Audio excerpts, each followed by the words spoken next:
नमस्कार। स्टॉक पे चर्चा के तीसरे एपिसोड में आप सबका स्वागत है।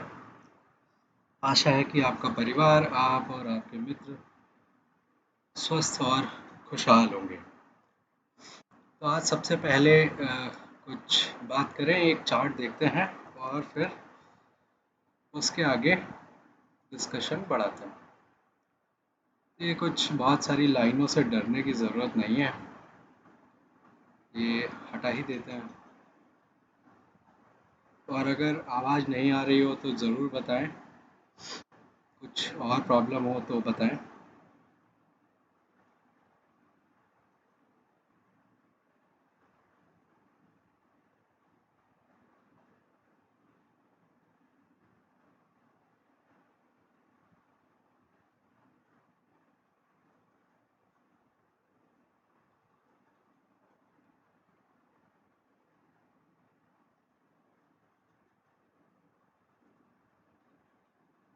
Can anybody confirm whether you are able to see and hear or not?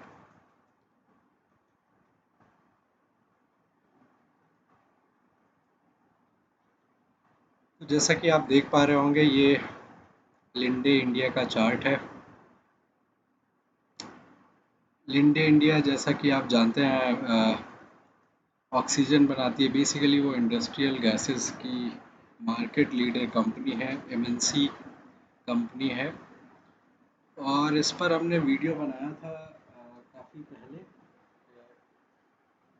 जो कि सितंबर में था। तो चलते हैं सितंबर में, देखते हैं कि कैसा दिख रहा था चार्ट। तो अगर इसको कैंडल स्टिक कर दें और सितंबर में चले जाएं तो ये देखिए, ये कुछ अच्छा खासा यहाँ पे एक्यूमुलेशन हुआ था, स्टॉक जंप किया था। उसके पहले थोड़ा हमने वीडियो बनाया था, 800 के अराउंड वीडियो बनाया था। बहुत दिन तक स्टॉक ने कुछ नहीं किया, लेकिन कुछ गलत नहीं किया, ये इम्पोर्टेंट है। मतलब वो गया, नीचे गया 700 के अराउंड, 720 के अराउंड क्लोजिंग थी उसकी, सबसे ज़्यादा लो, लेकिन उसके नीचे उसने कुछ किया नहीं। तो बहुत गलत नहीं किया उसने कुछ। लेकिन अगर आप यहाँ पे देखें, ये फरवरी के स्टार्टिंग में, तो यहाँ पे स्टॉक ने वापस से रिदम पकड़ी है। लो वॉल्यूम में एकदम, वॉल्यूम एकदम सूख गए थे, कुछ ज़्यादा वॉल्यूम नहीं था। तो अगर ज़रा सी भी यहाँ बाइंग आएगी, इंटरेस्ट आएगा पॉजिटिव स्टॉक में, तो स्टॉक के पास बस एक ही डायरेक्शन है जाने की, वो है ऊपर। तो वही क्या स्टॉक ने यहाँ से, आप देख पा रहे होंगे, अगर ये हम अ, देखते हैं तो काफ़ी अच्छा किया स्टॉक ने। ये हाई बनाया था 133%। ठीक है। So it started at around 900, peaked out at 2066 or something, so high of 2074। ठीक है। अब ये एग्जैक्टली कोई ये कहे कि यहाँ पे पता चल सकता है कि खरीद लें और यहाँ पे बेच दें और ऐसी टेक्निकल एनालिसिस ना हो, तो वो गलत है। तो बड़ा मुश्किल हो जाएगा, क्योंकि ऐसा कुछ कोई नहीं जानता है। हाँ, आप पीछे मुड़ के ज़रूर कह सकते हैं कि यहाँ से क्यों रन करना चाहिए। अगर आप देखें तो मार्केट क्या है, market is a discounting mechanism for future. So market क्या करती है, मार्केट जो है डिस्काउंट करती है फ्यूचर को, है ना। तो कुछ हमने ट्वीट किया था, ज़्यादातर लोगों को समझ नहीं आता है कि क्या ट्वीट किया जा रहा है। वो सोचते हैं कुछ कोटेशन है, कहीं से उठा के डाल दिया, कोई उनकी वैल्यू नहीं है। थोड़ा सा एक्सप्लेन करते हैं कि क्या बोला था और उसका मतलब क्या है। ये देखिए, आज सुबह जो है ट्वीट किया था, at the heart of stock market is who owns the future. So basically future discount करना है। आज क्या है, कल क्या हुआ था, वो ही मटेरियल है। वो आपके लिए मटेरियल हो सकता है इंडिविजुअली, लेकिन मार्केट हार्डली केयर्स कि कल क्या हुआ था, आज क्या हो रहा है। दे आर मोर वरीड कि कल क्या होगा। तो अब अगर आप देखें तो ये फरवरी की स्टार्टिंग में लिंडे इंडिया जंप करना क्यों स्टार्ट कर देता है, ये प्रीकर्सर था, markets way of telling you कि कोविड सिचुएशन में चीज़ें खराब होने वाली हैं। Corona cases are likely to increase in India, और जब वो इंक्रीज होंगे तो ऑक्सीजन डिमांड बहुत बढ़ जाएगी। Linde is the largest supplier in India for oxygen. और बाकी आप सब समझदार हैं कि स्टॉक ने क्यों किया ये जो किया। और फिर अगर आप देखें तो ये अप्रैल में पीक आउट भी हो गया। तो अगर आप 20 अप्रैल के आसपास का देखें तो ये वो समय था जो बहुत ही बुरा था ज़्यादातर परिवारों के लिए भारत में, इंक्लूडिंग हमारे परिवार के लिए। लेकिन ये मार्केट का तरीका था ये बताने के लिए कि देखिए, ये जो कोरोना वाली सिचुएशन थी जो कि खराब हुई तो इस स्टॉक को फायदा हुआ, वो शायद अब बदलने वाली है। अच्छा, इसके बहुत पहले ही हमने ये बोलना स्टार्ट कर दिया था कि मई होगा वो महीना, शायद फर्स्ट वीक और सेकेंड वीक ऑफ मई, जहाँ पे एक्चुअली केसेस स्टार्ट ड्रॉपिंग और मई एंड तक काफ़ी चीज़ें सुधर जाएंगी। That actually also panned out, but individually you may be brilliant, you may have greatest of analytical abilities, but against the market you stand no chance, and that is what exactly market has shown us here. So from February it started running, telling you what is the future. The future is very dark, and from the April it started going down, telling again that future is going to be better, things are brightening up, and that is what you have seen. So now that we have seen that market doesn't really care about the past, hardly cares about the present, but most worried about the future, we can go ahead and look into the things that we set the agenda for today episode. In any case, so first thing first, maybe everything is hard, but a retweet is not really hard. So maybe you can go to our Twitter profile, which we are expecting that you are already following us, and just go and retweet this tweet. There is only one retweet, which is very shameful. Uh, कम से कम एक retweet कर दोगे तो ऐसा होगा कि जो आपके फॉलोवर हैं, जो बाकी लोग हैं, वो भी शायद आके ज्वाइन कर लें और देख लें, और जैसा कि आपका फ़ायदा हो रहा है शायद उनका भी फ़ायदा हो जाए। तो इतना तो किया जा सकता है। इसमें तो ज़्यादा दिमाग नहीं खर्च हो रहा, पैसे नहीं खर्च हो रहा, समय नहीं खर्च हो रहा। तो चलिए चलते हैं आज के एजेंडा पे कि आज जो है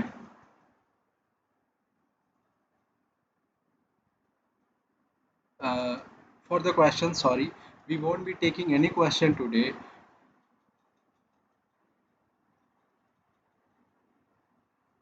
Again, regarding question also, we said something.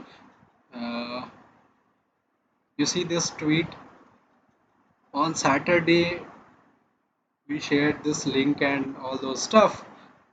What we are going to talk in this present episode, we also said specific to this episode something like this, which is retweet and ask your questions below. We will take them up first. Please subscribe and share. Those are requests you are happy to apply your discretion. But अगर आपको question पूछने थे तो this was the tweet. I see no question and I'm not going to answer any question. So we are just going to go with the agenda that is already set, and if we have some time then maybe we will take the question. But that will also be after the what we what we are supposed to talk in today's episode, that is done. In between, no questions. And from next time onwards, please remember, we'll put out the tweet, you can ask their questions and we'll take them first. That is the rule, and that is what we are going to follow. So okay, let's start with very contentious topic. So what we are going to talk about today is value investing and cheap trap. Value investing क्या है और cheap trap क्या होता है? तो सबसे पहले हमें डिफाइन करना पड़ेगा दोनों चीज़ें। कभी भी कोई भी आपको बात करनी होती है किसी से, या आप अकेले में कुछ समस्या है उसको सुलझाने की कोशिश कर रहे हैं, तो सबसे पहले आपको बाउंड्री डिसाइड करनी पड़ती है। बाउंड्री मतलब वो जो उसके मेन टर्म्स हैं, पैरामीटर्स हैं, उनकी डेफिनीशन। जब तक आप उनको डिफाइन नहीं करेंगे, उनको परिभाषित नहीं करेंगे, तब तक आपका दायरा हो सकता है खराब हो सकता है आप कंफ्यूज हो जाएं गलत पैरामीटर में और उसको ऑप्टिमाइज करने लगे। तो आपको पता होना चाहिए कि एग्जैक्टली आप क्या कर रहे हो और क्यों कर रहे हो और उसका मतलब क्या है। तो आप एक रियलिस्टिक बेंचमार्क के करीब रहेंगे और तभी आप शायद अच्छा कर पाएंगे। तो पहला सवाल क्या है? वैल्यू इन्वेस्टिंग क्या है? तो अच्छा, पहले तो इन्वेस्टिंग क्या है? इन्वेस्टिंग क्या होती है कि भाई आज आपने कहीं 10 रुपए डाले और वो फ्यूचर में 10 के बजाय बढ़ जाए, 15 हो जाए, 20 हो जाए, तो ये होती है इन्वेस्टिंग। ठीक है, इन्वेस्टिंग मतलब निवेश, हिंदी में बोले तो निवेश। ठीक है। अब वैल्यू इन्वेस्टिंग क्या होती है? अच्छा, बाय डेफिनेशन कोई भी इन्वेस्टिंग वैल्यू इन्वेस्टिंग हो सकती है। अब ये पता नहीं नॉनसेंस टाइप का टर्म क्यों है। आप यही चाहेंगे कि कोई भी चीज़ में आप पैसे लगाएं तो वो बढ़े। अब घटने के लिए तो पैसे लगाएंगे नहीं, है ना? और अगर वो बढ़ी रही है तो फिर वो वैल्यू इन्वेस्टिंग हो ही गई बाय डेफिनेशन, है ना। लेकिन ये वैल्यू इन्वेस्टर जो होते हैं वो बोलेंगे नहीं नहीं, हमारी इन्वेस्टिंग का जो स्टाइल है वो डिफरेंट है, उसकी डेफिनेशन अलग है। सो उनकी डेफिनेशन क्या है? उनकी डेफिनेशन ये है कि something which is worth of more but selling cheap. मतलब क्या हो? मतलब ये हुआ कि 100 रुपए का सामान है, 50 रुपए में बिक रहा है, ठीक है। तो उसकी जो वैल्यू है वो 100 रुपए है, उसका जो प्राइस है वो 50 रुपए है, और वैल्यू बहुत ज़्यादा है प्राइस से, और इसको अगर हम खरीद लेंगे तो ये वैल्यू इन्वेस्टिंग है। अच्छा, तो ये बात है। अच्छा, लेकिन एक बात बताइए, ये कौन है जो डिसाइड करेगा उसकी वैल्यू 100 रुपए होनी चाहिए या 80 होनी चाहिए या 50 या 30? वो जो 50 रुपए है वो तो प्राइस है, एक एग्जांपल ले लेते हैं। अच्छा, हो सकता है ये थोड़ा वेग लगे। तो अगर हम देखें H D F C bank, नहीं नहीं, थोड़ा फेवरेट मीम स्टॉक लेते हैं आईटीसी। ये थोड़ा ज़्यादा आहत हो गए हैं एक दो दिन में लोग, हमारे कुछ ट्वीट्स की वजह से, तो उनकी आहत का नज़रिया थोड़ा बढ़ा देते हैं। Okay, so there is some problem.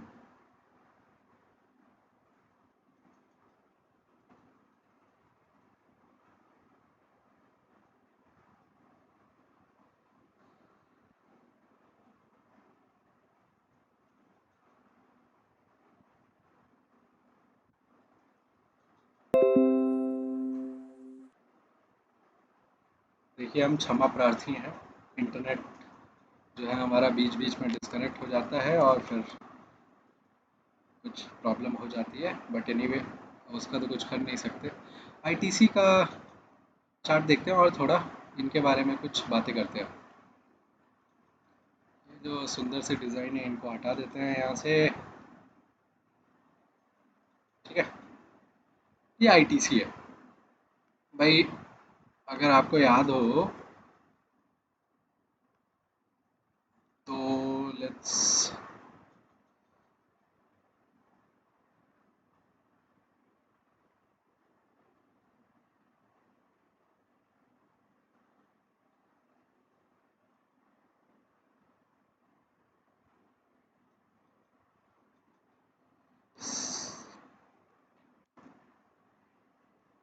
सो थोड़ा 5 साल पीछे चले जाते हैं और देखते हैं क्या चल रहा था।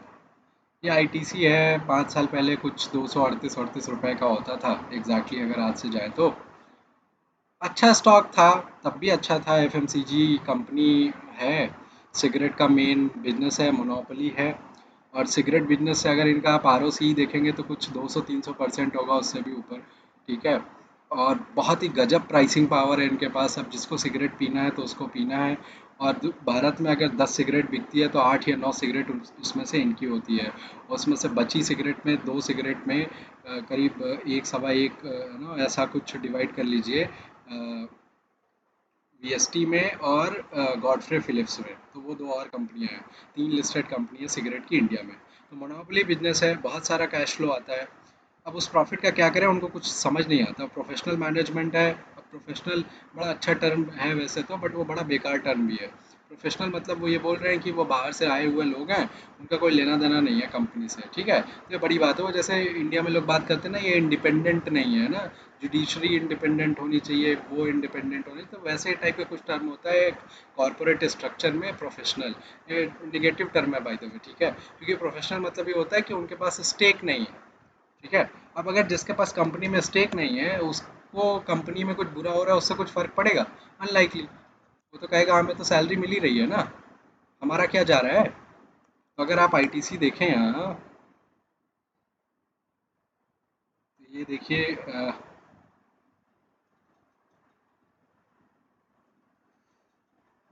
ये देखिए, यहाँ पे आपको प्रमोटर करके कॉलम तक नहीं दिख रहा है। एफ आई एस के पास कुछ 12% से ऊपर है, डी आई एस के पास 42% है, पब्लिक के पास 44-45% है। ये, अब इसको जो है मैनेजमेंट गुरुज और management classes, business classes define करती हैं। भाई प्रोफेशनली रन कंपनी है, प्रोफेशनल मैनेजमेंट है। हमारी नज़र में ये बहुत ही बेवकूफ़ स्ट्रक्चर है इसमें, क्योंकि स्किन नहीं है गेम में। अगर मान लीजिए इसमें 50% प्रमोटर की स्टेक होती है, 50% मतलब होता है आईटीसी का मार्केट कैप अभी 2.5 लाख करोड़ है, तो मतलब 1.25 लाख करोड़ रुपए उनके अगर लगे होते कंपनी में, तो यकीन मानिए वो दिन रात एक करके मेहनत करते कि बिजनेस कैसे बढ़ाना है, कंपनी को अच्छा कैसे करना है। अभी तो उनके पास स्टेक ही नहीं है, कुछ फर्क नहीं पड़ता है, ठीक है। वो दामाद बने हुए हैं सारे लोग, और उनको पैसे मिल ही रहे हैं, तनख्वाह मिल रही है, सैलरी मिल रही, प्रमोशन मिल रहा है, ठीक है, तो सब बढ़िया है। ऊपर से होटल का बिजनेस भी है तो बड़ा अच्छा है ना। होटल का बिजनेस जैसे पिछले एपिसोड में हमने बात की थी, वो कस्टमर के लिए ज़्यादा अच्छा होता है, लेकिन शेयर होल्डर के लिए बहुत ही बुरा होता है, ठीक है। तो ये दिक्कत है आईटीसी की। एनीवे, लेकिन ITC lover they won't understand this. What they will think is कि भाई ये बड़ा अच्छा स्टॉक है। तो देखिए ये बीच में ऐसा कुछ इसने किया भी, थोड़ा सा ये ऊपर गया है ना। अब इसमें समस्या क्या है? इसमें समस्या है, अगर आप आईटीसी का डीसीएफ करेंगे तो आपको ये दिखेगा बड़ा चीप है। वैसे डीसीएफ की ज़रूरत भी नहीं है। अगर आपको डीसीएफ की ज़रूरत पड़ती है तो यकीन मानिए कि वो स्टॉक चीप नहीं है। ये डीसीएफ क्या करेंगे आप? 19-20 पी है, जो कि नॉर्मलाइज अर्निंग्स भी नहीं है। ये अर्निंग्स आप देखेंगे तो ये घट रही हैं, ठीक है। मतलब 3.5-4 रुपए के आसपास क्वार्टरली ईपीएस होना चाहिए इसका एवरेज। उसको 4 गुना कर देंगे तो 16 रुपये हो जाएगा। और 16 रुपये का अगर आप देखेंगे 210 रुपये के प्राइस के हिसाब से, तो स्लाइटली अबाउट 10 पी। 10 पी से थोड़ा महंगा है। मतलब एक बिजनेस 1 रुपये कमाता है, आप 10 रुपये में आपको बिजनेस मिल रहा है, बड़ा सस्ता है ये तो, ठीक है। तो इसमें समस्या क्या है? ऐसे बिजनेस में समस्या ये है कि मान लीजिए आपने खरीद लिया यहाँ पे, ठीक है, 300 रुपये में, क्योंकि आपने एनालाइज किया, आपको वैल्यू मिली 600 रुपये और ये मिल रहा था बड़े सस्ते में 300 में, तो आपने ये खरीद लिया, ठीक है। अब उसके बाद दिक्कत क्या हुई? ये 300 से बढ़ भी गया, ठीक है, लेकिन उसके बाद गिर गया स्टॉक। तो अब क्या करेंगे? अगर आपका वो वैल्यू इन्वेस्टिंग वाला कंसेप्ट है, जिसमें आपने something you have bought something for bargain. Bargain मतलब 50 रुपए की चीज़ थी, आपने 25 में खरीद ली है। 100 रुपए की चीज़ थी, 50 रुपए में खरीद ली है। अब वो अगर 50 के बजाय 40 में मिलेंगे तो आप क्या करेंगे? डर के मारे बेच देंगे जो पहले खरीदा था, या और खरीदेंगे? वैसे अगर लॉजिकली देखें तो और खरीदना चाहिए, क्योंकि भाई जो 50 रुपए का सामान 25 में मिल रहा था, अब वो 50 रुपए का सामान अब 20 रुपए में मिल रहा है, तो ये तो और सस्ता हो गया, ठीक है, 20% और सस्ता हो गया पहले से। ये तो अच्छी बात है, खरीद लेना चाहिए। लेकिन एक समस्या है, अगर आप कपड़े खरीदने जाते हैं, कुछ खाने का सामान लेने जाते हैं, वो चीज़ें अगर सस्ती होती जाती हैं तो हो सकता है आप खरीद लें ज़्यादा। वो भी बियॉन्ड द पॉइंट आप नहीं खरीदेंगे, क्योंकि वो ख़राब हो जाएंगे, कलर फेड हो जाएगा, है ना, वगैरह वगैरह। आपका हो सकता है एज बढ़ जाएगी तो शायद साइज छोटा पड़ जाए, अगर आप अभी यंग हैं तो। तमाम प्रॉब्लम है। तो एक लिमिट के बाद तो आप कपड़े भी नहीं खरीदेंगे जो कि आपको यूज़ करने हैं, खाने का सामान भी नहीं खरीदेंगे जो आपको खाना है। शेयर तो आपको खाने ही नहीं थे, पहनने थोड़ी ना। शेयर शेयर क्या करने हैं? आपको खरीदना है, उनको बेचना है, और खरीदना जितने में है, बेचना उससे ज़्यादा पे है, ठीक है। तो अगर आपने 100 में खरीदा, 200 में बेचेंगे तो 200 रुपये का प्रॉफिट हो जाएगा। That is idea. तो अगर वो सस्ता होता जा रहा है तो वो चीप ट्रैप इसीलिए हो जाता है, क्योंकि वैल्यू इन्वेस्टिंग बाय डेफिनेशन है कि बार्गेन पे खरीदना है। अब अगर वो बार्गेन बढ़ता जाएगा तो आप लॉजिकली उसको आप बेच ही नहीं सकते, लॉजिकली तो आपको और खरीदना चाहिए। तो वो एक प्रॉब्लम है। तो ये जो चीप वाले लोग हैं ना, you get what you pay for, है ना। so if you're paying cheap you'll get something which is very cheap really। so leader तो आप कभी वैसे भी नहीं खरीद पाएंगे। जैसे अगर आपको बोले कि नहीं वैल्यू इन्वेस्टिंग ही करनी है तो कुछ अच्छे स्टॉक में कर लीजिए, जैसे एशियन पेंट्स टाइप का, तो उसमें आप जो है ज़्यादातर लोगों को देखेंगे वो रोने लगेंगे वैल्यूएशन। अब देखिए इसका पी कितना है, 90, ठीक है। 90 पी में तो कोई भी रोने लगेगा कि ये क्या है, इसको क्या खरीदें। लेकिन अगर आप इसका पी देखेंगे तो पी इसका हमेशा हाई रहा है। मे बी आप ये कह सकते हैं इतना हाई कभी नहीं रहा है, which is true also, but ये नॉर्मलाइज अर्निंग भी नहीं है, तो थोड़ी नॉर्मलाइज हो जाएंगी अर्निंग तो और ये नीचे आ जाएगा पी, अगर स्टॉक नहीं राइज करेगा तो। So that is there. तो ये चीप ट्रैप यही होता है। चीप ट्रैप ये होता है कि अगर आपने कोई सामान 100 रुपए की वर्थ का 50 में पहले खरीद लिया, अगर वो आप और सस्ता हो जाएगा, 50 से 30 में हो जाएगा, तो लॉजिकली आपको और खरीदना चाहिए। सो that is a fatal and fundamental flaw in value investing. इसीलिए वैल्यू इन्वेस्टिंग नहीं करना चाहिए, क्योंकि सबसे बड़ी समस्या है चीप ट्रैप, ठीक है। तो ये, अब ये देखिए, जो अच्छे लोग हैं, जो फंड मैनेजर हैं, उनको समझ है ज़्यादातर लोगों को, क्योंकि वो पब्लिक मनी मैनेज कर रहे हैं। So they are not going to buy these cheap stuff, they are going to buy only quality stuff which is great पी। और वो कहेंगे 15% रिटर्न जनरेट करेंगे, और ठीक है, वो करेंगे अपना। लेकिन आप क्या करते हैं? आप कहते हैं हमको मल्टी बैगर चाहिए, हम करेंगे वैल्यू इन्वेस्टिंग, होल्ड करेंगे 3 साल। तो ये सब कुछ कॉन्ट्राडिक्टरी है। अगर आप ये सब करेंगे तो यकीन मानिए वो 15-17% जो जनरेट करते हैं ना म्यूचुअल फंड वाले, वो भी नहीं होगा यहाँ, निगेटिव हो जाएगा। तो ये प्रॉब्लम है, आपको ये ध्यान रखना चाहिए। तो ये जो चीप ट्रैप है वो इसीलिए काम करता है, because by definition leaders will never be cheap, and you will be buying something which is actually not worth that much also. तो जब आप ये खरीदते हैं ना कि वो डिफेक्टिव माल है, 100 का सामान 50 में मिल रहा है, तो एक्चुअली वो 20 रुपये लाइक भी नहीं है। कंपनी बेवकूफ़ थोड़ी है। अगर 100 का सामान 100 का होता है तो वो 100 रुपये में कहीं और बेच देती है, आपको क्यों दे रही है 50 में? आपको 50 में इसीलिए दे रही है क्योंकि और जगह जाएगी तो 50 भी नहीं मिलने वाला है, ठीक है। तो आप ज़्यादा होशियार मत बनिए। आपको अगर ये लगता है कि नहीं आपने कुछ एनालाइज कर लिया जो बाकी लोगों को नहीं पता और आपको पता है, तो ये एक प्रॉब्लम है। इस थिंकिंग को आपको चेंज करना पड़ेगा। ये जो सुपीरियरिटी वाला माइंडसेट है ना, कि आपको सब पता है बाकी सब लोग बेवकूफ़ हैं उनको नहीं पता है ना, तो ऐसा कुछ नहीं है, ठीक है। सबको सब पता है आजकल। बस ये कि वो कैसे एनालाइज करते हैं, कैसे देखते हैं, वो एक डिफरेंस हो सकता है। बट उसके अलावा ऐसा कुछ भी नहीं है जो आप नया खोज सकें। बहुत अच्छी बात है, कुछ लोगों ने शायद ट्वीट वगैरह रिट्वीट कर दिया है, which is good. Anyway, so now what is looking good? Birla corporation, Godavari power, Varun beverages, Adani power, SMS life. इसमें से सारे स्टॉक ऐसे हैं जो हमने कभी ना कभी बताए हैं। इसमें से जो लास्ट 4 स्टॉक हैं वो हमने पब्लिक में बताए हैं, जो पहला स्टॉक है वो सिर्फ हमने प्रो में बताया, ठीक है। तो स्टार्ट करते हैं पहले स्टॉक से, विच इज़ बिरला कॉर्पोरेशन, ठीक है। उसके पहले कुछ इम्पोर्टेंट चीज़, अगर हम बिरला कॉर्पोरेशन देखें,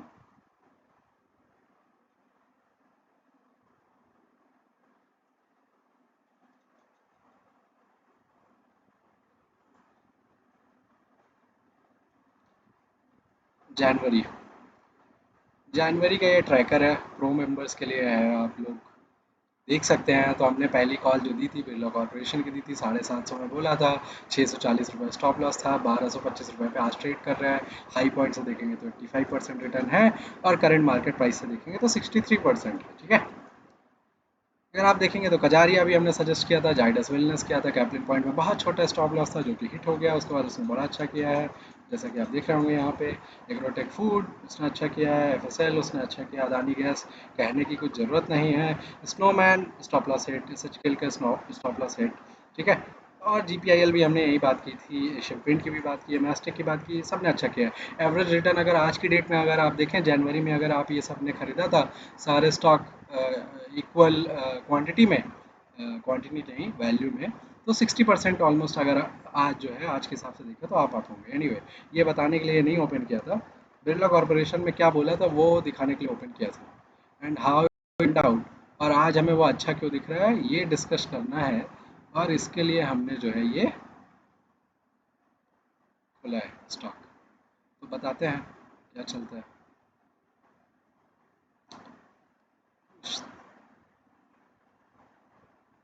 ठीक है, ये देखिए, two stocks ready to reward.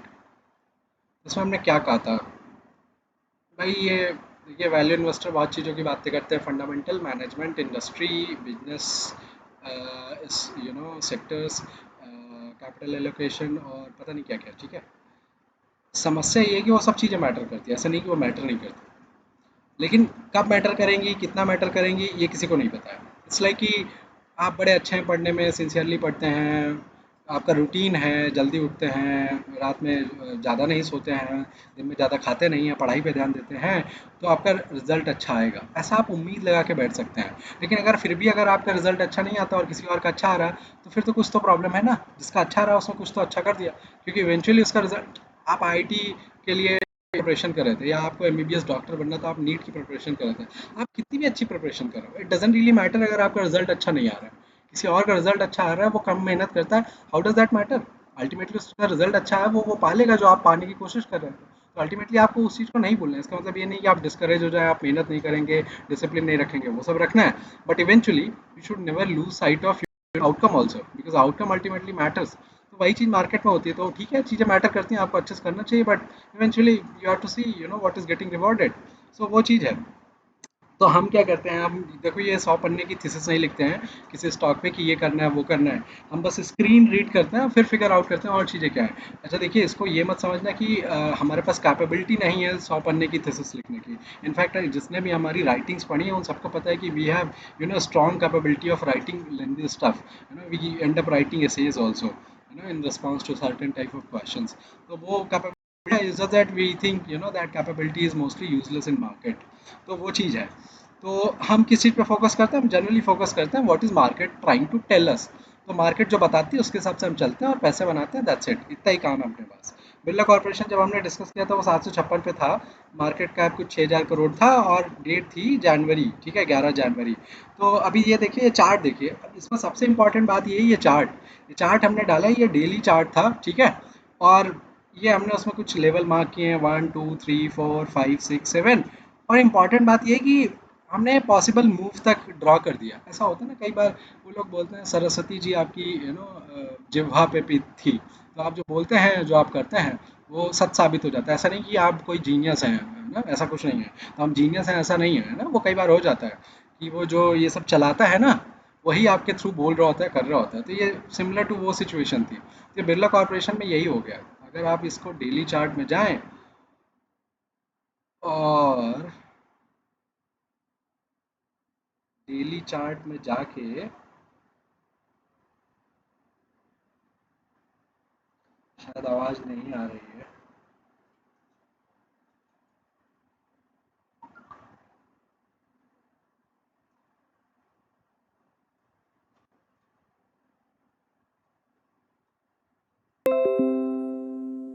तो देखिए, ये डेली चार्ट है बिरला कॉर्पोरेशन का, ठीक है।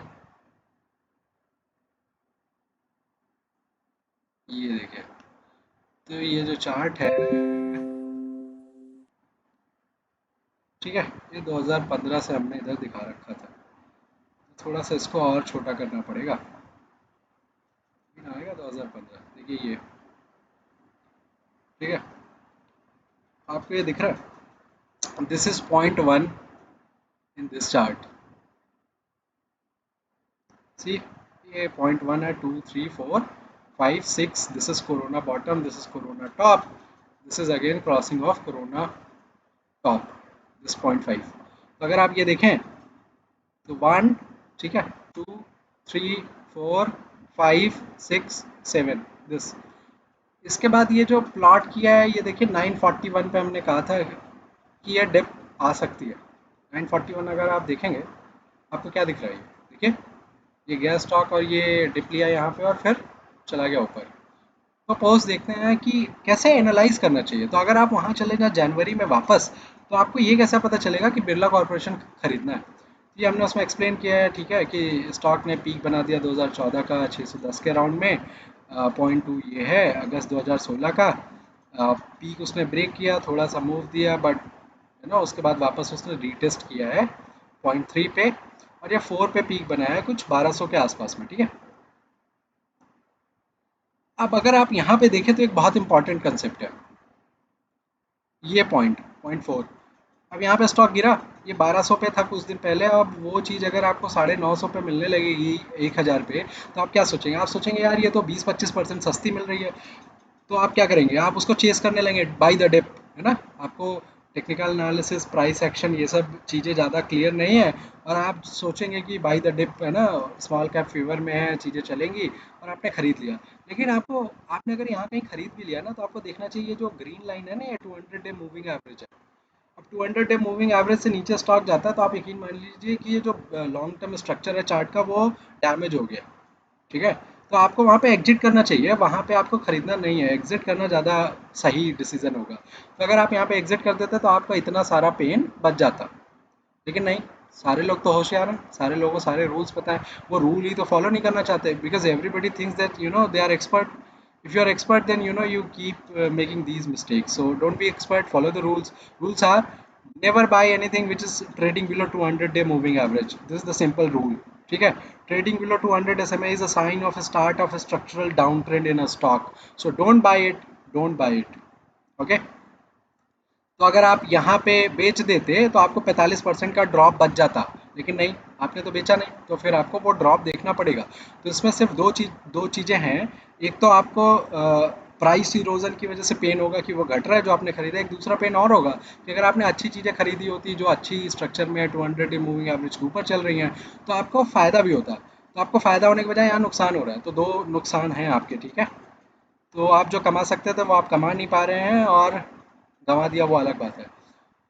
इसमें एक और प्रॉब्लम है बिरला कॉर्पोरेशन, अगर आप गूगल करेंगे तो उसमें न्यूज़ आएगी कि उनका कुछ कॉर्पोरेट डिस्प्यूट चल रहा है, लीगल बैटल है, तो कॉर्पोरेट गवर्नेंस में इशू है, लोग डरते रहते हैं। ये सब बातें बार बार हमको सुनने में मिलती हैं। रिसेंटली हमने शक्ति पंप डिस्कस किया था, उसमें भी यही बात थी कि भाई उनका पीई बड़ा ख़राब है, 100 से ऊपर पीई है, डेट रेशियो और पता नहीं क्या क्या ख़राब है, क्या करें उस स्टॉक का, क्यों बता रहे हैं आप। एनीवे, सो पॉइंट इज़ कि देखिए मार्केट सिर्फ ये नहीं है कि आप जाएंगे मार्केट लीडर खरीद के बैठ जाएंगे। मार्केट लीडर खरीदने के लिए फिर तो मार्केट ही नहीं रहेगी, क्योंकि everybody will by only market leader, और सब वही खरीदेंगे, तो सिर्फ वो स्टॉक ऊपर जाएंगे नहीं, क्योंकि और कुछ कोई खरीदने वाला है नहीं, तो मार्केट बची कैसे। मार्केट तभी बचती है जब दो टाइप के व्यू हों, डोमिनेंट दो टाइप के व्यू हो। एक आदमी सेम चीज़ को बेचना चाहे सेम रेट पे, दूसरा आदमी सेम चीज़ को सेम रेट पे खरीदने के लिए तैयार हो, तभी मार्केट चलती है। तो ये आपको समझना चाहिए, ठीक है। तो यहाँ पे हमने वो आंसर क्या किया था कॉर्पोरेट इशू के बारे में, बिरला कॉर्पोरेशन के। An important point two address about this stock is legal battle going on about the ownership of the MP Birla group, and thus it has some bearing on Birla Corporation too, because it is you can say crown jewel of the group, Birla Corporation. It is a big market cap company. So अब इसके लिए ज़्यादा लड़ाई होगी। तो आप देखेंगे तो ये एक्सटेंडेड जो बिरला फैमिली है, वो लीगल वैलिडिटी जो है ना चैलेंज कर रही है कोर्ट ऑफ लॉ में। तो Priyamvada Birla, she she used to control the Birla group, और उन्होंने अपनी डेथ के पहले अलिजेडली एक विल बनाई, जिस विल के हिसाब से उन्होंने सब कुछ अपने चार्टर्ड अकाउंटेंट और उसके दूसरे बेटे के नाम जो है प्रॉपर्टी कर दी, including 25,000 crore market cap worth MP Birla group, तो लिस्टेड कंपनी वो सब दे दिया। मतलब ये बड़ी मुश्किल बात है, विश्वास करने लायक बात नहीं है। कोई इंसान अपने चार्टर्ड अकाउंटेंट और उसके बेटे को क्यों दे देगा सब कुछ, उसका परिवार है उसको देगा, या चार्ट मतलब ठीक है थोड़ा बहुत दे सकते हैं आप, कि उन्होंने आपके लिए काम किया, आपके साथ रहे हैं, लेकिन ये थोड़ा अजीब बात है। बट एनीवे, देखिए कानून जो है अजीब बात से नहीं चलता, कानून चलता है कानून से। तो आप कानून में मोरालिटी और आपको क्या लगता है क्या होना चाहिए वो सब मैटर नहीं करता। कानून में कुछ लिखा हुआ है, कोर्ट का काम है उसको यूज़ करना, इंटरप्रेट करना और गिवन सिचुएशन में अप्लाई करना, जजमेंट देना, दैट्स इट। अब सितंबर 2020 में क्या हुआ, कोलकाता हाई कोर्ट ने 18 साल लंबी इस लीगल बैटल में लोढ़ास, जो कि ये चार्टर्ड अकाउंटेंट था प्रियंवदा बिरला का, उनको बोला कि आप जो है एमपी बिरला ग्रुप कंपनी से रिजाइन कर दीजिए, अपने आप को हटा लीजिए, ठीक है। अब उससे कई लोग ये बोल सकते हैं कि जो स्ट्रक्चर है कंपनी का, तो वो जो है आप कह सकते हैं प्रॉब्लम में पड़ जाएगी। लेकिन देखिए जो कंपनी है उसमें जो मैनेजमेंट है, वो उसको लोढ़ास से कोई मतलब नहीं है सच, ठीक है। तो उसमें ऐसी कोई प्रॉब्लम नहीं है कि उसको लोढ़ास और बिरला से कुछ खास लेना देना है। They are in the running the business and they are running very well, ठीक है। तो ऐसे कुछ खास प्रॉब्लम नहीं आएगी। अगर लोढ़ास को हटा दे कोर्ट, फिर भी कोई प्रॉब्लम नहीं आएगी। तो वो चीज़ है। दो और ग्रुप कंपनी है जिनकी हमने बात की, बाद में इनमें रन भी आए, यूनिवर्सल केबल और बिरला केबल, आप देख सकते हैं, ठीक है। और हमने फ्यूचर की भी बात की थी, जो ये 5 मीट्रिक टन कैपेसिटी है जो ऑनलाइन आने वाली है, जो कि ग्रोथ दे सकती है। और अगर आपको पता हो एक बेसिक कंसेप्ट, जो कमोडिटी स्टॉक होते हैं उनमें डेट बहुत सारा होता है। डेट होता है तो हम जब वैल्यूएशन देखते हैं तो मार्केट कैप नहीं देखते, उसकी इंटरप्राइज वैल्यू देखते हैं। इंटरप्राइज वैल्यू क्या होती है, वो होती है मार्केट कैप प्लस डेट, ठीक है। तो अगर आप डेट घटाते जा रहे हैं, पे कर रहे हैं, तो क्या होगा, डेट घटता जाएगा। वैल्यूएशन अगर आपको सेम रखने हैं एंटरप्राइज वैल्यू, तो मार्केट कैप को आपको बढ़ाना करने पड़ेगा सिमिलरली, है ना। और आपको पता ही है जैसे जैसे डेट घटेगा वैसे वैसे इंटरेस्ट रेट तो वही रहेगा, बट इंटरेस्ट घटता जाएगा, उसकी वजह से प्रॉफिट बढ़ता जाएगा। प्रॉफिट बढ़ेगा, डेट घटेगा, बैलेंस शीट अच्छी होगी, बिजनेस अच्छा होगा स्ट्रक्चर, तो फिर क्या होगा, मार्केट रिवॉर्ड भी तो करेगा। तो देखिए री रेटिंग भी होगी, और मार्केट कैप इसलिए भी बढ़ेगा क्योंकि इंटरप्राइज वैल्यू को सेम रखना है, तो डेट भी घट रहा है, तो ये सारे ट्रिगर भी है, ठीक है। इसमें हमने साफ साफ कहा था 640 रुपये का स्टॉप लॉस है, हमने कहा था 750 के आसपास looking good to start with का मतलब ये है कि 750 पे स्टार्ट करना है, नीचे भी जाएगा उसके नीचे खरीदना है, ठीक है। 750 का मतलब ये नहीं है कि स्टार्ट विद मतलब ये कि 750 के ऊपर खरीदना है भाई। 756 पे तो उसी दिन था जिस दिन ये पोस्ट लिखी थी, ये देखिए, ठीक है। तो ऑब्वियस सी बात है 750 और उसके नीचे खरीदना था, सो दैट वॉज देयर। अब हम ये जो चार्ट हमने देखिए तब पोस्ट किया था, ठीक है। ये 756, ये देखिए 755.65 पर ट्रेड कर रहा था, तो हमारा मानना ये था कि ये 700 तक आ सकता है 750 से, ठीक है। तो वहाँ पे आप एक्यूमुलेट कर लीजिए। 640 का स्टॉप लॉस है ये, ठीक है। 657 पे सपोर्ट था, तो उससे थोड़ा नीचे हमने स्टॉप लॉस लिया था और आप बैठे रहिए। ये आप देखिए, ये जो हमने चार्ट प्लॉट किया था, ये कुछ देखिए कुछ वैसा ही प्ले आउट किया रियल लाइफ में, ठीक है। जून के जस्ट पहले 941 का लेवल हमने मार्क किया था। अभी थोड़ा पहले आ गया यहाँ अप्रैल एंड में, मई में, वही बात है, ठीक है। वहाँ पे 940 के आसपास में इसने स्टॉक ने बिग डिप दी और उसके बाद आप देख सकते हैं इसने क्या किया। तो ये स्टॉक है जो ऑलरेडी 1225 पे ट्रेड कर रहा है ना। 750 पे बताया था, हाई बना चुका है 1400 के करीब, तो 85% का रन दे चुका है। ये हम करते हैं, हम प्राइस एक्शन ट्रेडिंग करते हैं, वो normal day to day 5%, 10%, 2%, 10 point, 20 point वो ट्रेडिंग नहीं करते हैं। तो अगर आपको ये गलत फहमी है कि भारतीय निवेशक परिवार में वो चीज़ें बातें होती हैं, डे ट्रेडिंग करना है, दिन भर स्क्रीन के सामने बैठना है वरना काम नहीं चलेगा, तो वो बिल्कुल गलत फहमी है। ऐसा कुछ भी नहीं करना है। आप यकीन मानिए, आपको स्क्रीन देखने की ज़रूरत ही नहीं है। चुपचाप लेवल मार्क्ड हैं, तो वो में ऑर्डर डाल दीजिए सुबह में। आपका जो काम है दिन भर, वो आप काम को देख लीजिए, एग्जीक्यूट हुआ ही हुआ। मतलब अगर स्टॉप हो जाता है तो एग्जिट कर दीजिए, नया आइडिया आ जाएगा वो खरीद लीजिए, इतना करना है। हाँ, अगर आपको ज़्यादा अच्छे रिटर्न बनाने हैं और अच्छा करना है, 100%, 200% पर एनम कुछ ऐसा सुपर परफॉर्मेंस टाइप का टारगेट है, तो थोड़ा टाइम भी देना पड़ेगा। उसके लिए आपको स्क्रीन थोड़ा देखना पड़ेगा। उसमें भी दिन भर आपको ट्रेड करना है, लेना है, बेचना है, ऐसा बिल्कुल नहीं करना है। तो ये जो वैल्यू इन्वेस्टर है जिनको मल्टी बैगर चाहिए, even they can benefit by learning how to read price action. You see, you need very good understanding of things to say that this is how the stock is likely to pan out, which is exactly what happened. तो वो होता है कई बार सरस्वती जी होती हैं आपके साथ, तो ऐसा हो जाता है ना। आपकी तो बस की बात नहीं है कि ऐसा हो जाए, तो वो उन्हीं के बस की बात है, इसलिए ऐसा हो जाता है। तो पहला स्टॉक है बिरला कॉर्पोरेशन। अब थोड़ा डेली चार्ट में आते हैं, थोड़ा इसको जूम इन करते हैं, तो उससे पता चल जाएगा।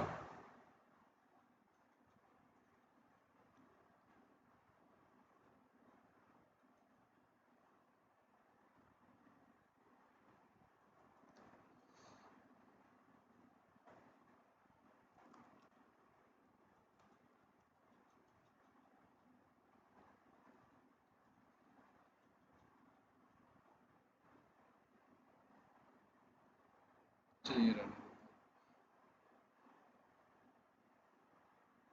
ठीक है। तो ये देखिए, इसमें बढ़िया सा जो है ये डिप आया था अप्रैल लास्ट और मई मिड में, ठीक है, 941 के राउंड में। उसके बाद वापस से इसने हाई बना दिया कुछ 1393 रुपए का, ठीक है। अभी ये अच्छा क्यों दिख रहा है? अभी अच्छा इसलिए दिख रहा है, जो ये क्लासिक डेफिनेशन है जो लास्ट स्टॉक पे चर्चा के एपिसोड में हमने बताया था कि जब स्टॉक बढ़े तो वो बिग वॉल्यूम के साथ बढ़िए। देखिए, बिग वॉल्यूम और स्टॉक बढ़ रहा है, और जब स्टॉक गिरे और कंसोलिडेट हो, जो कि यहाँ पे हो रहा है, तो वॉल्यूम बड़े कम हो जाए। एग्जैक्टली वही प्ले आउट हो रहा है। यहाँ पे भी वही प्ले आउट हुआ था। ये देखिए, बढ़ रहा था अच्छे वॉल्यूम के साथ, फिर गिरा और कंसोलिडेट हुआ लो वॉल्यूम के साथ। उसके बाद फिर एक पॉइंट आता है, उसके बाद सप्लाई एकदम खत्म हो जाती है, ड्राई हो जाती है, तो जरा सी बाइंग आएगी, डिमांड आएगी, तो स्टॉक को ऊपर जाना पड़ेगा। अब सीमेंट इंडस्ट्री अगर आप देखें तो बड़ी अच्छी इंडस्ट्री है। Unlike steel, you can not import it, क्योंकि सीमेंट इतना हैवी मटेरियल है कि अगर आप उसको इम्पोर्ट करेंगे तो आपकी जो फ्रेट कॉस्ट है, लॉजिस्टिक्स की कॉस्ट है, वो बहुत ज़्यादा हो जाएगी। तो उसकी वजह से आप जो है, वो भले वहाँ पाकिस्तान में सस्ती मिल रही है, चीन में सस्ती मिल रही है, वहाँ से लाएंगे तो भारत में लाते ही महंगी हो जाएगी, ठीक है। तो वो फीजिबल नहीं है। तो वो जो लोकल के प्लांट है, लोकल की कंपनी है, लोकल की सप्लाई है, वही कैटर कर सकती है वहाँ की डिमांड को। तो वो कह सकते हैं एक सॉर्ट ऑफ लोकल मोड की तरीके काम करता है। तो इस स्टील इंडस्ट्री से सीमेंट इंडस्ट्री मच बेटर है, ठीक है। तो अगर आप देख रहे हो, ये साइन ऑफ स्ट्रेंथ है, स्टॉक बेयरली करेक्ट हुआ है। हाउ डू यू सी कि ये स्टॉक जो है स्ट्रांग है? ये देखिए, ये इसका पीक है और जो इसका मैक्सिमम करेक्शन है 14% है, बेयरली 14%। और जब इसने जंप लिया था तब देखते हैं कि इसने कितना जंप किया था। सी फ्रॉम हियर, मतलब आप ये देखिए, 10 दिन के अंदर 50% का रन, और अगले 10 दिन में सिर्फ 13-14% का ड्रॉप, और वापस से वो रिकवर कर गया आधा। इसका मतलब देखिए, स्टॉक की जो डिज़ायरेबिलिटी है मार्केट पार्टिसिपेंट में, ट्रेडर्स में, इन्वेस्टर्स में, इंस्टीट्यूशनल इन्वेस्टर्स में, वो बड़ी अच्छी है। इसका मतलब है कि ये जरा सा भी इसमें सप्लाई आएगी तो ये ऊपर चला जाएगा, क्योंकि इसमें इसके बारे में लोग निगेटिव सोचने वाले बड़े कम हैं। और सीमेंट इंडस्ट्री बड़ी अच्छी दिख रही है अगले 3 महीने, 6 महीने, 12 महीने का आउटलुक के हिसाब से। तो इसलिए बिरला कॉर्पोरेशन जैसा स्टॉक आप रख सकते हैं। You can benefit a lot by investing, not trading. If you trade, that is good, but for trading you need different kind of skill set, discipline, risk management, money management skills. But for investing you don't need much, except that you have to see the long term structure of the chart, which is excellent. You just go to monthly time frame and you see it has just given all time high breakout and standing there, so it is looking good. For investing you just buy it and sit there. You'll enjoy, after 9 months, 12 months you'll get great returns. Second stock, fortunately second stock is also part of this blog post also. So ये GPIL है, तब कुछ 1882 crore market cap होता था, 550 का stock होता था, ठीक है। और ये दीपावली 10 कदम में एक स्टॉक था जो हमने शेयर किया था, और तब से वो 40% ऑलरेडी अप था 550 से। आप देखें तो, अगर आप देखेंगे तो GPIL दीपावली थी 14 नवंबर को, 14 नवंबर को हमने 10 स्टॉक शेयर किया था, आधा घंटे का यूट्यूब वीडियो हमने अपलोड किया था। ये देखिए बड़ा अच्छा स्टॉक है। This this was the debt 376 के अराउंड हमने वीडियो बनाया था, हमने अपलोड किया था। वहां से अगर आप देखें तो huge run, this one, if you increase this 158%, 160% almost return after discussion on Diwali. और ये जो सेकंड ट्रेड है हमने लिया सिर्फ प्रो में जनवरी फरवरी में, भी अगर आप देखें, सॉरी 376 से अगर देखेंगे तो वो एक्चुअली 3 टाइम्स हो गया, 100% के अराउंड रिटर्न है। सिर्फ सेकंड ट्रेड देखें, सेकंड ट्रेड हमने वो जनवरी ट्रिगर हुआ था 450 के, वहां से देखेंगे तो 160% अप है, and still it is looking good, it has not lost its theme. So GPIL देखते हैं, ठीक है। इसमें भी सेम कंसेप्ट है, वो इंटरप्राइज वैल्यू वाला, डेट डिक्रीज हो रहा है तो इंटरप्राइज वैल्यू अगर सेम रखनी है, which is sum of market cap and debt, और डेट डिक्रीज हो रहा है तो इंटरप्राइज वैल्यू को सेम रखने के लिए market cap has to go up, ठीक है। इसमें हमने लिखा भी था 1800 करोड़ तब मार्केट कैप था, 14 रुपए, 14 करोड़ रुपए का लोन था इनको, 1400 करोड़ रुपए अगर घटेगा तो फिर आप अगर देखें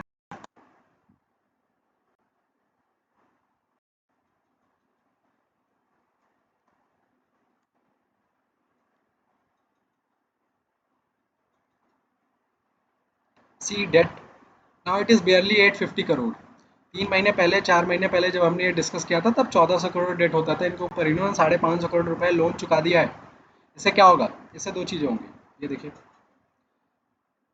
ये आपको दिख भी रहा होगा, ये जो इंटरेस्ट कॉस्ट है, ये आप देख रहे हैं, क्वार्टर ऑन क्वार्टर सेल्स तो बढ़ रही है, ऑपरेटिंग प्रॉफिट मार्जिन बीच में डिप हुआ था, 26 से 20, 15 हो गया था, फिर इंप्रूव भी हुआ है, लेकिन ये इंटरेस्ट कॉस्ट देख रहे हैं आप, लगातार घटती जा रही है। 63 करोड़, 65 करोड़, 62 करोड़, 63, 56, 55, 52, ये स्ट्रक्चरली ये it is going down. Now in March it went down to as low as 28 crore, going ahead it will be almost zero, ठीक है। तो इससे होगा क्या, अगर आप ये कॉस्ट घटा देंगे और अगर आप ये चीज़ सेम रखेंगे तो ये चीज़ बढ़ जाएगी, क्योंकि जो माइनस कर रहे हैं वो घट रहा है, ठीक है। तो ये बढ़ जाएगा, ये बढ़ जाएगा, और टैक्स सेम रहेगा 25-30% के अराउंड में, तो ये बढ़ जाएगा, ये बढ़ जाएगा, तो EPS बढ़ जाएगा, EPS बढ़ जाएगा तो क्या होगा, स्टॉक प्राइस को बढ़ना पड़ेगा, ठीक है। तो ये बात हो गई। तो ये प्राइस एक्शन, ये देख रहे हैं स्टीप राइज। अभी तो थोड़ा सा हमने कुछ हंसुक अढ़िया और इन्होंने हंसमुख अढ़िया ने कैपिटल गेन्स क्या बताया था, बोले थे स्टॉक मार्केट तो इजी मनी है, कोई भी आके बना लेता है तो टैक्स बढ़ा देते हैं। वाह वाह, आप भी आके बना लो, क्यों सरकार से पैसे लेते हो, ना लो, है ना। टैक्स पेयर्स के पैसे से जो है मौज करना है और जो है तरह तरह का ज्ञान बताना है, बड़ा एकदम दुर्भाग्यपूर्ण चीज़ है। ऐसी सोच रखना कि आसान मनी है, आसान मनी है तो सारे लोग आके यही क्यों नहीं बना लेते, नहीं बनाते इसीलिए ना क्योंकि जो है आसान नहीं है शायद।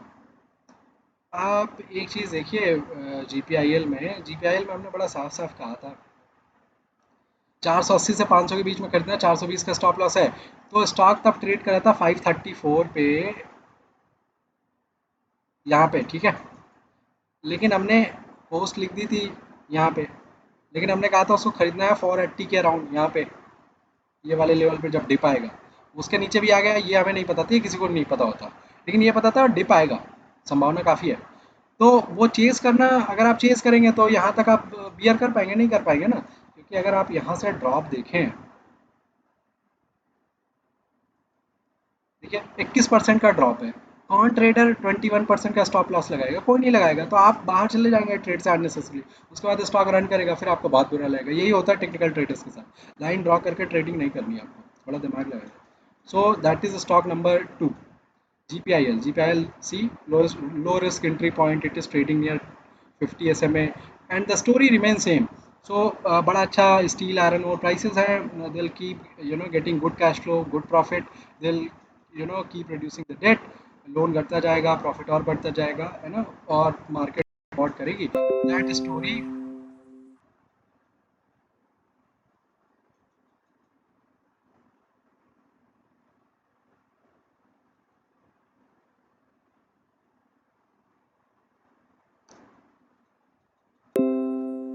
Story has good chance to repeat itself. Okay. So if you see the summary, both the ideas discussed, Birla Corporation and GPIL are play on improving economy. This statement remains true today also. That is why what we do is not trading of day or two. Our view generally remains true for quite some time. On back of government-led infra spending and Chinese helping things further due to their big demand because of no disruption due to COVID in China, augurs well for old economy and infra-oriented stocks. This view is still correct. ये अभी भी एकदम सही है। भारत की government को infra में spend करना पड़ेगा to kick start the economy. Chinese are less affected, no not affected by covid, so they will keep spending, तो वहाँ से भी आपको आता रहेगा पुश, ठीक है। तो ये दो स्टॉक हो गए आपके पास। The first is Birla Corporation trading at 1225, Godavari Power 965, okay. The next stock is Varun Beverages. Varun Beverages is proxy play on increasing consumption of soft drinks. Soft drink क्या होती है? Pepsi, Coca Cola, Limca, Maaza and all दो stuff. तो वारुन beverages क्या करती है? वो bottle करती है सॉफ्ट ड्रिंक्स पेप्सिको के लिए। तो पेप्सिको तो लिस्टेड है नहीं, तो आप वो कैसे बेनिफिट करेंगे उस कंजम्पशन ट्रेंड से? आप वारुन बेवरेजेस से कर सकते हैं। अच्छा, ये अच्छा क्यों दिख रहा है? अच्छा इसलिए दिख रहा है, ये देखिए,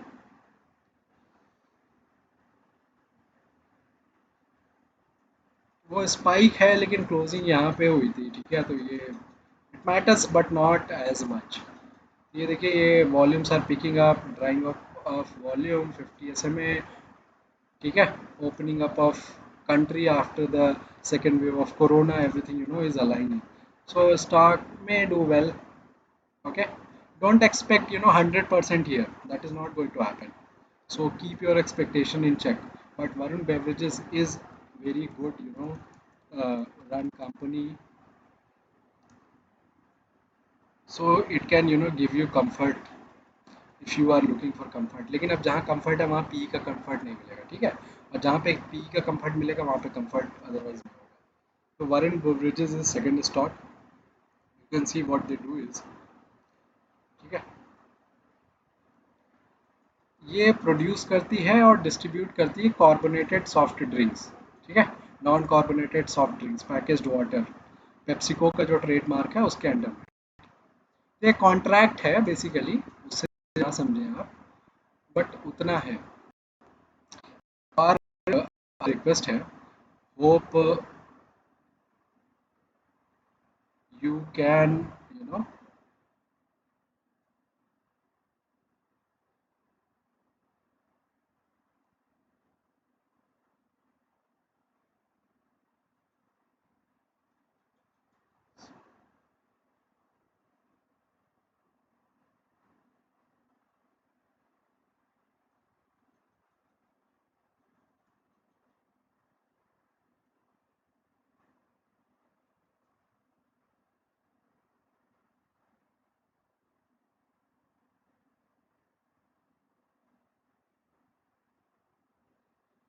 can anybody confirm if you are able to see or not?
देखिए आज इंटरनेट तो बड़ा खराब रहा है।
Looks like things are not going well. Anyway, so let's finish today's episode somehow and cover the stocks, and after that we will see what we can do about this.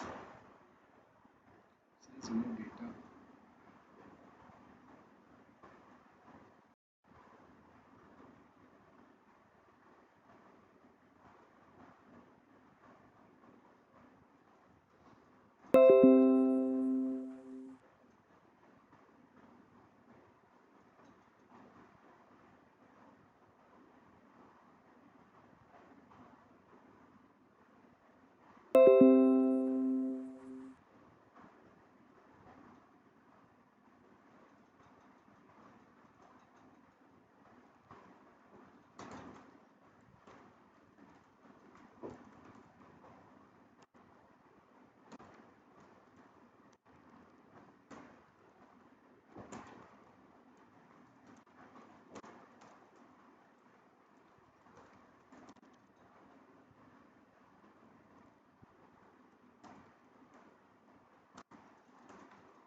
Kickstart the economy. Chinese are less affected, no not affected by COVID, so they'll keep spending. तो वहां से भी आपको आता रहेगा push. ठीक है. तो ये दो स्टॉक हो गए आपके पास. The first is Birla Corporation trading at 12.20.